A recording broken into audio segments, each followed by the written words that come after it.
What can I say? I was young and dumb. Are you Like, what else? I don't even know, because it's what I hear is out of control. I can't even blame it on drugs or nothing. Like, I comes down the hallway, baby, you know. I'm like, this nigga's bugging. Long as, you know, it doesn't get out of hand, she comes in, realizes there's a woman in the bedroom. Also, what makes me mad, like, No, but you said it, love. you know, it's moments happen, like, it's crazy. Like, crazy. but it was, and you know what? I was in love. At 46 years old, Eve finally ripped the mask off and exposed the dark truth about Stevie J's years of abuse. This wasn't just messy, it was cruel. He brought another woman into their own apartment and forced Eve to stand there and watch her own humiliation. Then, as if that wasn't enough, he went behind her back and leaked her private, intimate tapes for the world to see. But Stevie J wasn't the only one trying to tear her down. Just months later, T.I. stepped in and tried to publicly embarrass her right on stage in front of everyone. Together, these two men nearly broke one of hip-hop's fiercest female rappers. Stevie J cracked the armor, T.I. tried to finish the job, but Eve, she would learn the hard way that fear and wisdom are two very different battles to fight. Let's rewind. The year was 1998, and Eve Jihan Jeffers was just 19 years old, hungry, and not just for food. Growing up in Philly's Rough Mill Creek projects had taught her all about empty stomachs and long nights. But her real hunger, that was for something bigger. She was clawing her way through New York's underground hip-hop scene, hitting open mics, crashing on couches, even working nights as a stripper just to scrape together enough to keep chasing her rap dreams. And that's when Stevie J came into the picture. Back then, he wasn't just a producer, he was a kingmaker. Already part of Bad Boy Records' legendary hitmen, he had hits under his belt for the notorious B.I.G., Mariah Carey, and Jay-Z. To a young, struggling Eve, he was everything. Older, powerful, connected, and with the kind of influence that could flip her whole world overnight. The video shoot where Eve and Stevie J first crossed paths was straight out of the late 90s hip-hop playbook. Flashy cars lined up, women dressed like trophies, and men in power making sure everyone knew who ruled the room. And right in the center of it all, Stevie J, rocking his trademark blue mink Versace shirt, dripping confidence, with an entourage hanging off every word like he was untouchable. Well, around that time, you meet Eve. Yeah, the blonde bombshell. She met me, actually. Yeah, I was at a video shoot, right? Yeah, she met me at a video shoot, me and him, me and Lil Stevie. Okay. And we had our blue mink Versace shirts on or whatever. Boom. Yeah, I remember that. Meanwhile, Eve, still calling herself Eve of Destruction, was just trying to carve out a space in a scene that barely respected female rappers. To most of the industry, women were seen as eye candy, not lyricists. But Eve was there grinding, trying to network, trying to get noticed, and trying to survive in a world that played against her from the jump. So when Stevie J walked up to her, it must have felt like fate. Like finally, somebody with real power was about to open a door. For 8 long months, Eve replayed that moment in her head, wondering if this producer who caught her attention would circle back. 8 months of building a dream, imagining how a relationship with someone that powerful could flip her career and her whole life. I guess when you met, she asked if you were single and you said no. I was not. Yeah. I was dating Stevie and Bonner's mom, Antoinette. And I saw her again about, I want to say 8 months later. And when they finally reconnected, the spark was instant, the chemistry undeniable. But what Eve didn't know, couldn't have known at just 19, was that Stevie J's idea of single was twisted. His relationships weren't built on love, they were built on transactions. He didn't date women. He collected them like trophies, running multiple relationships at once while whispering to each one that she was special. Eve had told Stevie J she loved him, probably more than once, and with the kind of raw desperation only a young woman with scars from the past could carry. She thought love could save her, that this man could give her stability, a real partner, someone to build an empire with. But while Eve was searching for comfort, Stevie J was hunting for control. By 1999, their relationship was getting deeper just as Eve's career exploded.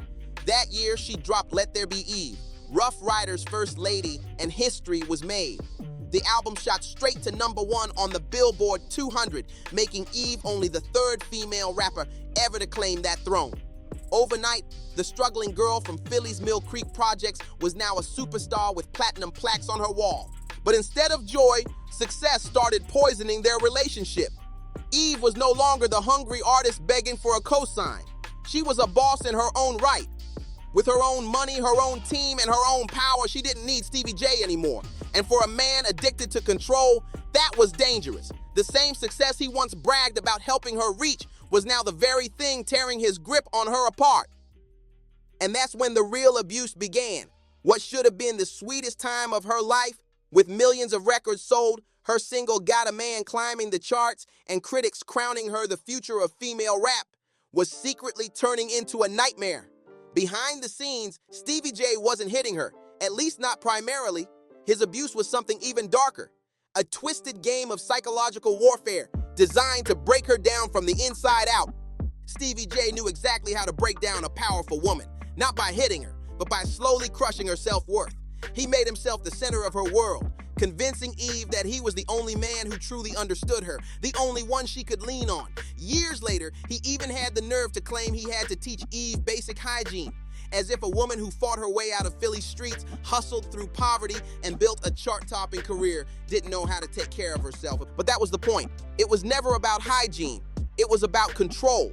He wanted the world to see Eve as dirty, uncultured, and lucky to have him by her side. The unspoken message was loud and clear. Without Stevie J, she was nothing. And then came the cheating. Not secret, not hidden, but bold and deliberate.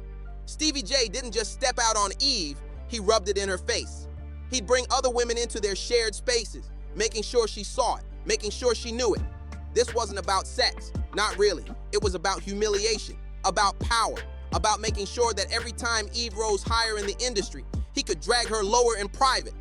The apartment incident with Mimi was one of Stevie J's coldest, most calculated moves. He actually flew his ex-girlfriend Mimi into the very apartment he shared with Eve, and this wasn't some secret side fling. No, Stevie made sure Eve would find them. When she came home at 4 a.m., Stevie didn't scramble to hide. Instead, he gave his boy a simple instruction. Let her in. Well, while you're dating her, you're also dating Mimi. There was some overlap. I wasn't dating Mimi. It was like, Mimi was always in my life. Okay. As a great friend and somebody that I would just see all the time. Well, didn't Eve catch you in bed with Mimi? Yeah, we weren't. It was like a split. We had a split at that time. Yeah, but no one wants to see that. Split or not. Yeah, I mean, I let her in. I did not let her in. You know what I'm saying? Those two words said it all. This wasn't about love.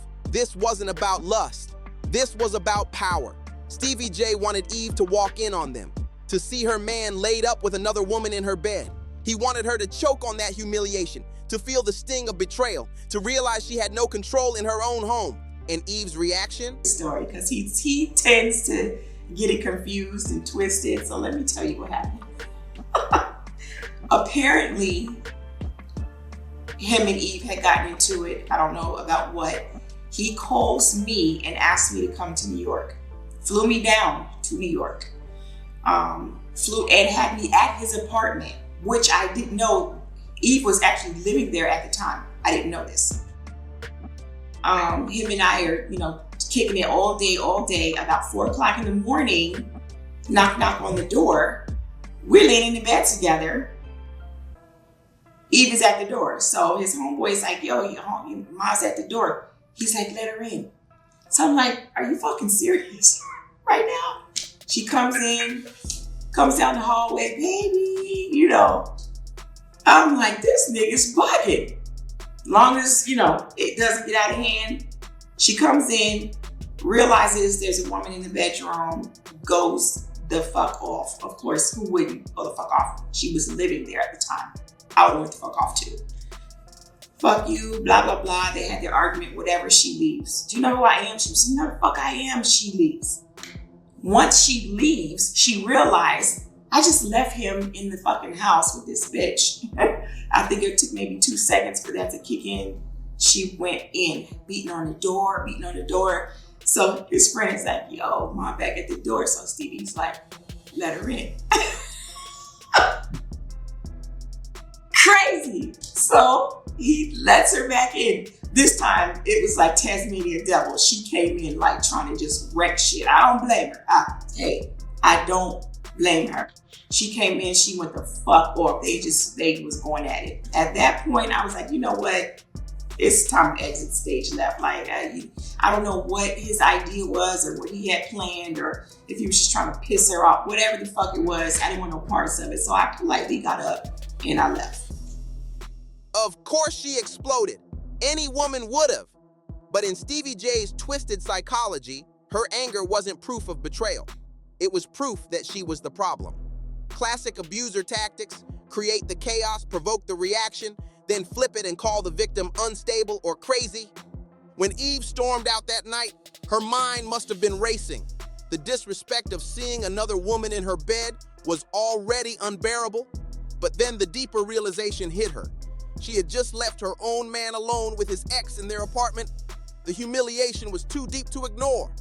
Even Mimi, the woman dragged into the stunt, knew Eve's anger was justified. But for Stevie J, infidelity was just the surface. His real talent, his real weapon was psychological abuse. He made Eve question her worth, her stability, even her career. He planted seeds of doubt that her success was fragile, undeserved, and entirely dependent on him. Instead of being her partner, he positioned himself as the puppet master, pulling the strings on her spirit. To Stevie J, Eve's success wasn't something to celebrate. It was a threat. Every time she climbed higher, he found a way to drag her back down. Each award, each new level of confidence was met with sharp criticism, meant to cut her down and keep her chained to his approval. And when Eve started drinking to numb the emotional chaos, Stevie flipped even that into a weapon. He used her pain as proof that she was unstable, that she couldn't handle fame without him steering the wheel. Then came the ultimate betrayal, the sex tape scandal. To this day, people still debate whether Stevie J personally leaked the footage or simply allowed it to slip through his carelessness. But either way, the result was devastating. Eve's most intimate moments were blasted out for the world to see, not as entertainment, but as humiliation. A cruel reminder that Stevie had the power to ruin her at any time. By 2001, Eve was caught in a toxic cycle that convinced her she was lucky to have him, even as he was tearing her apart piece by piece. On the outside, she was unstoppable, collaborating with Gwen Stefani on the smash hit Let Me Blow Your Mind, dominating radio, and walking away with her very first Grammy. The world saw hip-hop's new reigning queen, a woman at the top of her game. But behind closed doors, she was suffocating. Every night after the applause faded, she went home to Stevie J's psychological warfare, manipulation, humiliation, and control that ate away at her spirit. It was a cruel contradiction. By day, she stood on stage commanding thousands, fierce and untouchable. But by night, she was being broken down in private, fighting battles the world didn't see. At night, Eve wasn't coming home to peace. She was walking back into a war zone. Inside that apartment, her achievements meant nothing. Her worth was shredded, and her most private moments had already been turned into weapons of public shame. She was drinking, but not for fun anymore. The alcohol became her medicine, the only way to numb the constant storm of anxiety, doubt, and emotional pain that followed her everywhere she went. She wasn't drinking to celebrate. She was drinking to forget, to bury feelings so heavy that letting them surface would have broken her in half. The split between her public glow and private hell was ripping her mind apart, pushing her closer to a full breakdown. And here's what made Stevie J's abuse so twisted. He played both roles, the cause and the cure. When she drank too much, he'd call her unprofessional, unstable. But when she tried to get sober, he'd spark chaos that shoved her right back into the bottle. When she dared to question his loyalty, he'd flip it saying, "No one else will ever love you like I do." The isolation wasn't an accident. It was a strategy. Stevie J slowly cut her off from friends, family, even her colleagues. He'd stir up drama, plant seeds of doubt, and tell her that everybody around her was either jealous or out to use her. And in the middle of the storm, he painted himself as her only true ally, the one person who understood her struggles, even though he was the one causing them. During this dark stretch, Eve's behavior started spiraling. At least that's what the industry saw. Insiders whispered about her stumbling into recording sessions drunk, missing high-stakes meetings, and breaking down in emotional outbursts that looked wild to outsiders. But this wasn't a woman who couldn't handle success. These were the battle scars of psychological abuse showing up in real time. And then came the ultimate violation, the sex tape leak in 2001.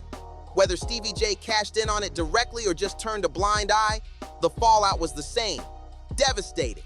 A woman who built her career on being in control of her image suddenly had her most private moments spread around like cheap entertainment. Strangers were consuming her pain, and Stevie J's shadow loomed over it all. That was Eve's breaking point. She could feel herself slipping away. The fierce, unstoppable young woman who fought her way into rap's top tier was vanishing, replaced by someone insecure, hesitant, and constantly looking to Stevie J for permission. Every decision became a second guess. Every move came with fear. Leaving him wasn't a Hollywood-style blow-up. It was slower, heavier, and heartbreaking. Eve realized it wasn't just about breaking up with a man. It was about saving her sanity. But walking away wasn't simple. Their lives were tangled, professionally, financially, and emotionally. And after years of conditioning, Stevie had convinced her she couldn't win without him. But Eve had something most women in her position didn't: a booming career and her own money. She had independence he couldn't erase, and a platform too big for him to completely twist the story. Her music became her escape, her weapon, her lifeline, the one place where her real voice still existed, reminding her of the woman she had been before the abuse. Even years later, Eve couldn't stomach watching Stevie J's reality TV circus, where he shamelessly dragged their past into the spotlight for entertainment. When her own mother caught an episode of Love and Hip Hop and saw his behavior, she didn't mince words. She sent Eve a simple text that said it all: "You dodged a bullet with that one." Sometimes it takes the people who love us most to spell out the truth we couldn't see while trapped inside it. By the end of 2001, Eve had finally cut herself free from Stevie J's grip. But walking away from him didn't erase the scars. The damage lingered, sitting deep inside her spirit, and it would take years before she fully began to heal. Professionally, she was soaring. Hits, Grammys, magazine covers. But privately, she was stranded in what felt like an emotional desert. The manipulation hadn't vanished just because Stevie J was gone. His words and tactics had rewired her mind. She second-guessed herself constantly, confused about whether her thoughts were her own or just echoes of his poison. Her first battle wasn't with the industry, but with her own reflection. Could she trust her instincts again? Could she make decisions without craving someone else's approval? Reclaiming her autonomy meant unlearning years of psychological programming. And it wasn't easy. The walls she built for protection kept her safe, but they also kept her isolated. She learned to present only a polished, controlled image to the world. Vulnerability became dangerous, a weakness that could be used against her. And though she was finally free from Stevie J, the war to trust herself and truly connect with others had only just begun. The walls that once protected Eve during Stevie J's abuse now stood in her way, keeping her safe, but also keeping her from truly healing. Her relationship with alcohol was a constant battle. What began as a survival tool during those brutal years had hardened into a habit she couldn't shake. And in the music industry, where the parties never stopped and drinks were always flowing, it was easy to convince herself that her drinking was just part of the lifestyle. But then came Hollywood. Transitioning from rap star to actress brought a whole new set of pressures, and with it, new triggers. Every audition, every camera test, every director's expectation for flawless perfection stirred the same old anxieties that once defined her relationship with Stevie J. It was like walking on eggshells all over again. Except this time, the weight wasn't coming from him. It was coming from herself. The only difference now was choice. These battles weren't being forced on her. She was stepping into them willingly, chasing a new chapter in her career. But emotionally, the scars still ran deep. Dating became the most complicated territory of all. Time and again, Eve felt drawn to the same type of man. Confident, powerful, successful, with just enough danger to keep her hooked.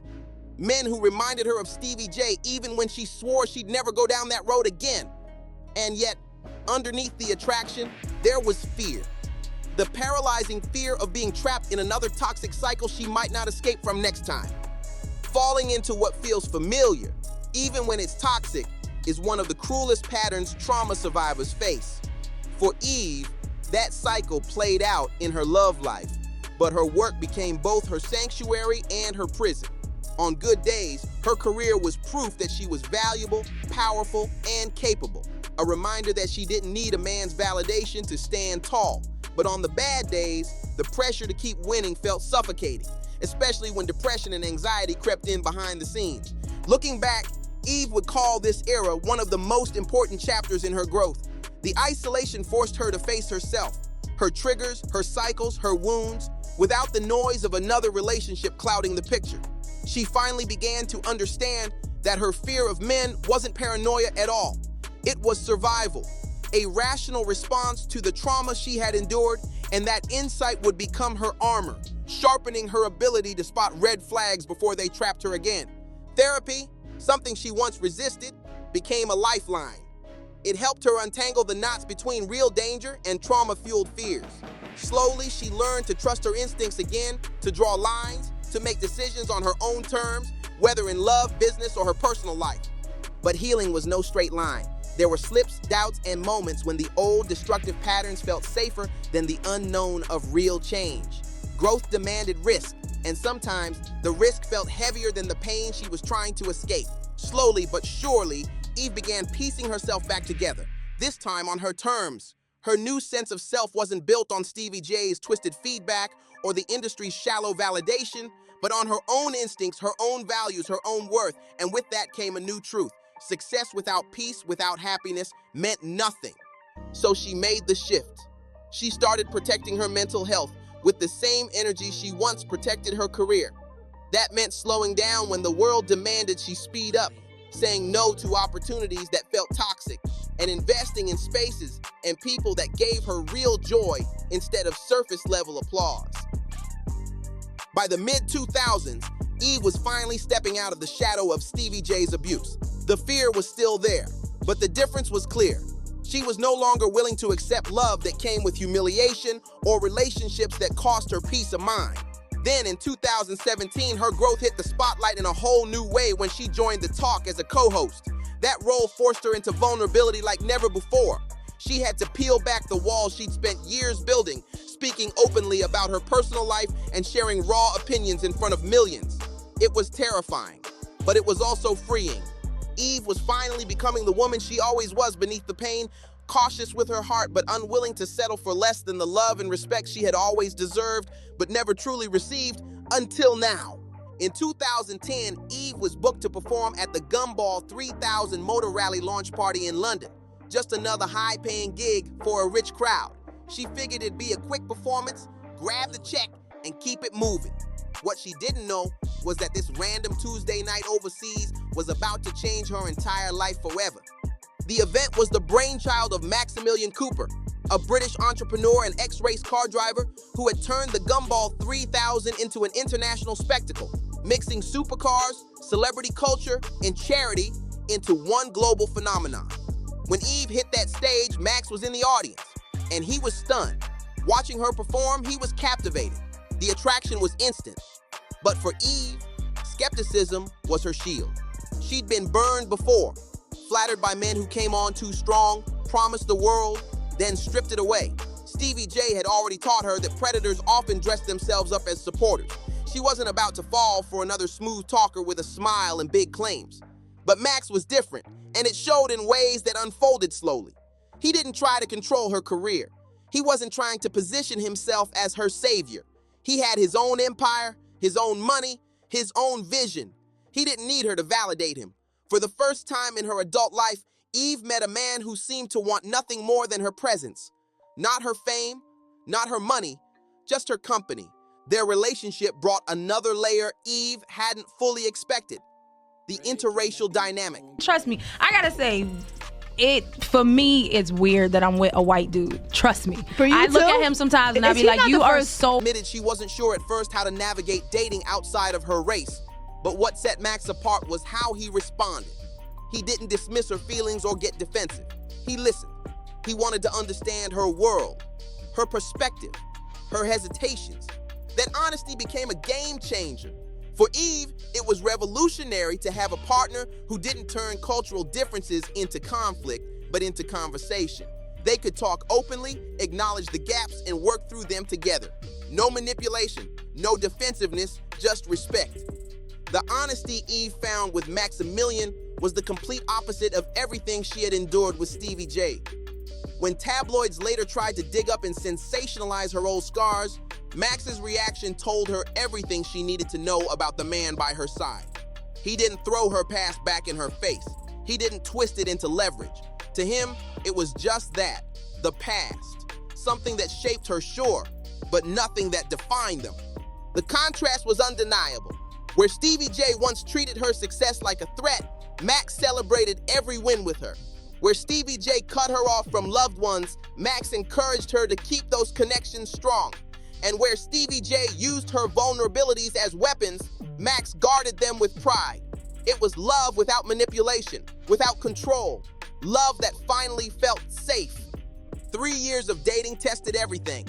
And by Christmas Day 2013, Eve knew this wasn't a man who would flip the script on her.